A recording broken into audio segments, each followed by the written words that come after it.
कहते हैं जब भाग्य बुरा हो तो मीठी नदी का पानी भी खारा हो जाता है। क्या आपको भी यही लगता है? नहीं, हर अनहोनी का कारण भाग्य नहीं होता। कारण होती हैं हमारी असावधानियां। कठिनाइयों में सावधानी सबसे महत्वपूर्ण ढाल है।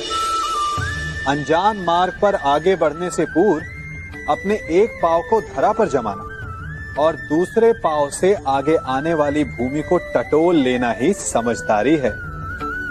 सत्य बोलने में, वचन देने या प्रतिज्ञा लेने में सावधानी आवश्यक है। अर्थात सावधानी का अर्थ है पहले भविष्य का आकलन कर लेना।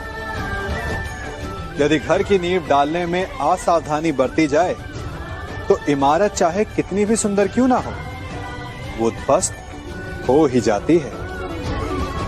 इसीलिए सुरक्षित भविष्य का आधार है वर्तमान में बरती हुई सावधानी।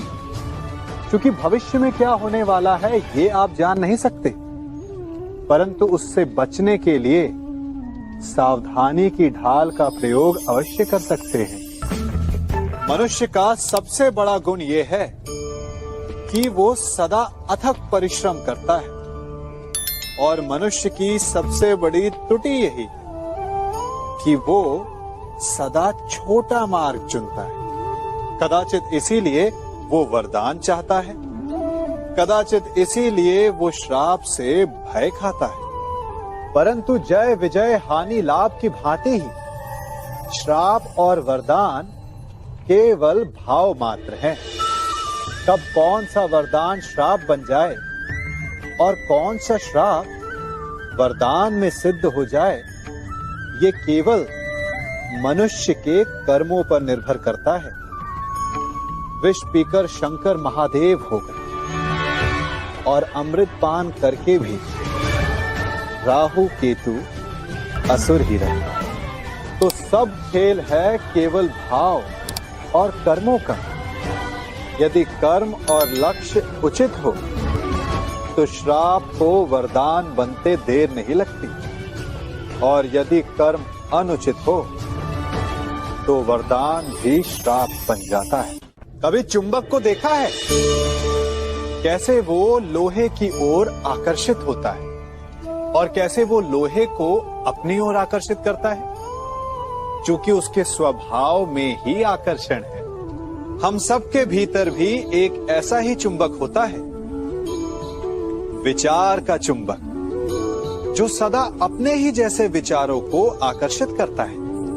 हम जो बोते हैं वही काटते हैं। उसी प्रकार हम जैसा सोचते हैं वैसा ही पाते हैं। साधु ईश्वर का नाम जपता है तो उसे ईश्वर मिल जाता है। अर्थात फल हमारी सोच पर निर्भर करता है। ओस की बूंद यदि केले के पत्ते पर गिरे तो वो कपूर बन जाती, सीप में गिरे तो मोती, और यदि विषधर के मुख में गिरे तो विष। बूंद एक है परंतु उसके प्रारब्ध भिन्न है, क्योंकि उसे आकर्षित करने वालों का व्यवहार भिन्न है।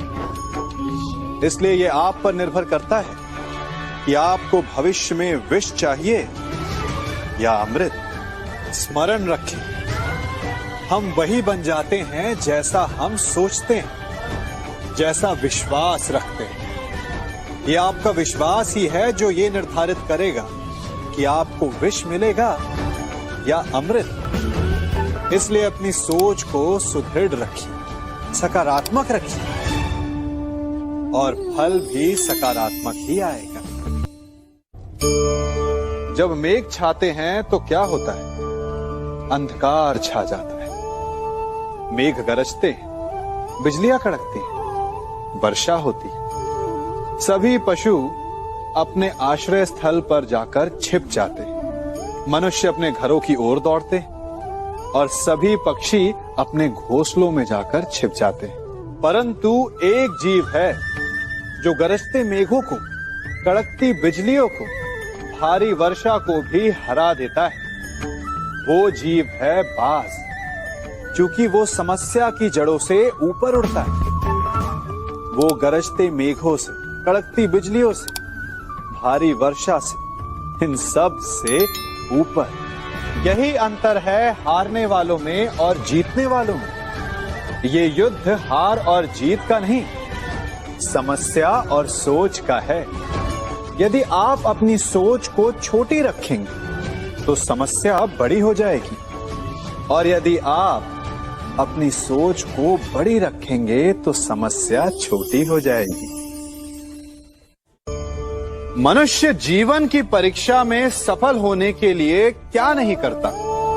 वो परिश्रम करता है, दौड़ भाग करता है, और ये सब करने के पश्चात भी जब उसका काम नहीं बनता तो वो नकल करता है ना? तनिक लौटिए अपने बचपन में, स्मरण कीजिए अपने